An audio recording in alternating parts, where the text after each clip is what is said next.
decided to write the book, I sort of had this really broad understanding of what ethnic studies was. To provide some additional context, like myself, I am a researcher and a scholar primarily in the field of educational leadership and educational policy. And so what drew me to ethnic studies and the content that makes up this book was because there was a policy that was legislated in California in 2021, which basically mandated ethnic studies for all of the public high schools in California, which is a significant amount of students, to mandate something like ethnic studies. But also the year before that law, it was mandated amongst all of the CSUs, which is the California State University system, which would include, for example, San Diego State University, Long Beach State University. It's 23 of them basically, and it's roughly over 500,000 students. This is a significant task. And so as a policy scholar and as a policy analyst, I wanted to understand what that might mean.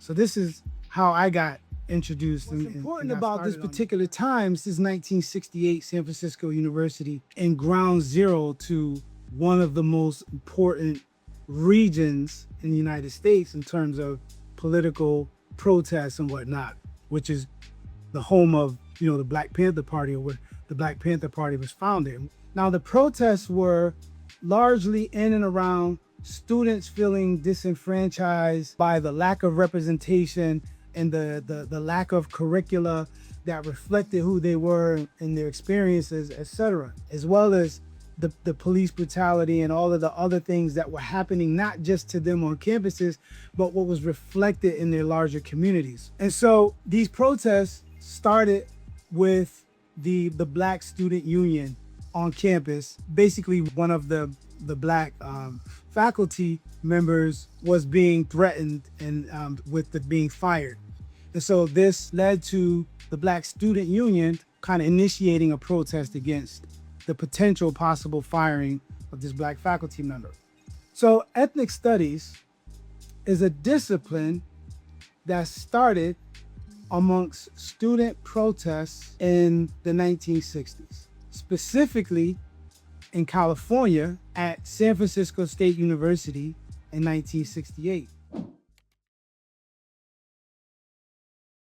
This threatening of firing one of just a handful of Black professors led to the Black Student Union eventually joined forces with basically 4 student groups on San Francisco State University campus, decided to protest and come together, basically protesting the same thing: the lack of representation, the mistreatment, and the marginalization of themselves, their identities, their communities. This led to the largest student-led protest boycott in the history of the United States.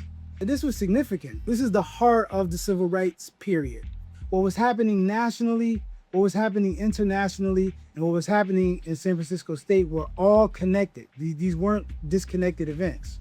And so a part of this protest was sort of what ended up ending the protest was a list of demands. And one of the demands was that the university initiate what they call the Third World College, which would be an entire college that would consist of curriculum that represented these 4 student groups and their identities. What ended up happening was San Francisco State University acquiesced to one of the demands and instituted what became known as an ethnic studies college.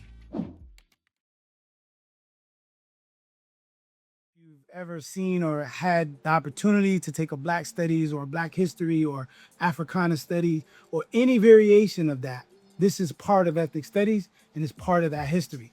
Same with any variation of Latino studies or Latinx studies or Chicano studies, that is another variation of ethnic studies. Similarly, Native American studies, Asian American studies, any version of those is a product of ethnic studies. So it started in San Francisco at San Francisco State University, and it eventually spread across the country and then in some cases internationally. This was a conscious effort to move away from the Eurocentric way of teaching and the Eurocentric norms that were imposed on groups of people who weren't European or who weren't white.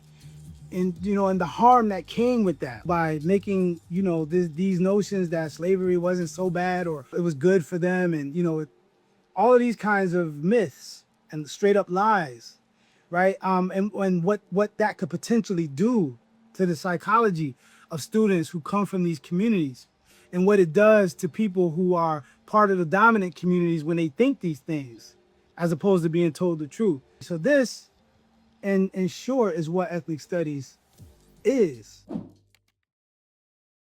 2020 and 2021 was when the legislation was passed for both, as I mentioned, the CSU, the Cal State University system, as well as the mandate for ethnic studies as a high school graduation requirement. Both of these legislation or both of these laws were passed in 2020 and 2021. It's COVID.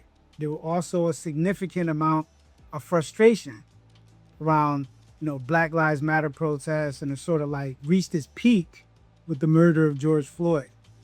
And so you had all this pressure around policing in the United States that resulted in protests, mass demonstrations. And what's significant about that is the ways in which ethnic studies was initiated in 1968.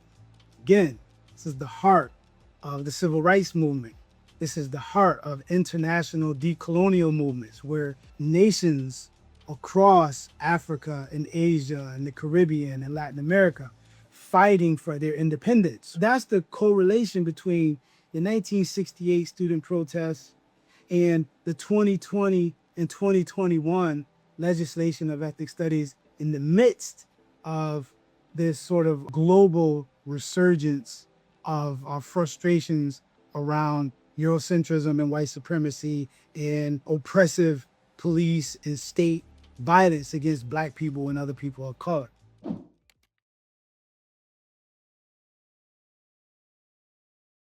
These laws were written by two very important California legislators. Dr. Shirley Weber was the author of the ethnic studies law for the Cal State University system. And Dr. Weber, she's one of the founders of women's studies at San Diego State University and one of the founders of the ethnic studies departments at San Diego State University. She was on the ground floor in the 1970s when these studies and these disciplines were brought to San Diego State University. And then she ended up becoming, the chairperson for Africana Studies at San Diego State University. And as a legislator, she helped to usher and argue for the passage of it on the Senate floor amongst the legislators. And she helped to change a lot of hearts and minds. And she's very specific about the ways in which ethnic studies impacted her in her life. She was a math major, and a lot of her professors would try to dissuade her from wanting to learn about Marcus Garvey, because she learned about Marcus Garvey, she learned about Malcolm X and these people, and she was fascinated by them. And her professors in math tried to dissuade her from learning about these things, but she understood the value in it. So this is what led her to her path and her journey as an advocate for ethnic studies.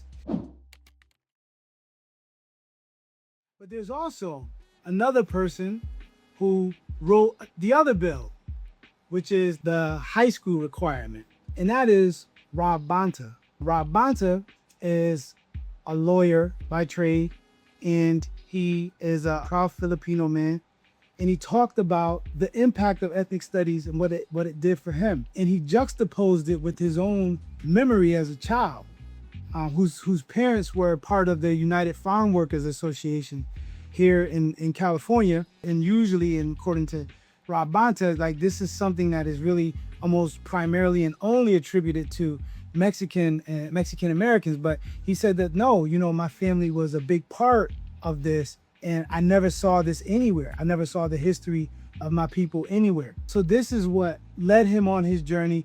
Similar to Dr. Weber, he took an ethnic studies class in college and learned about Chicano studies, and he was, but even in that, he saw that the Filipino representation was missing. So that led him to writing and fighting for legislation for ethnic studies at the high school level.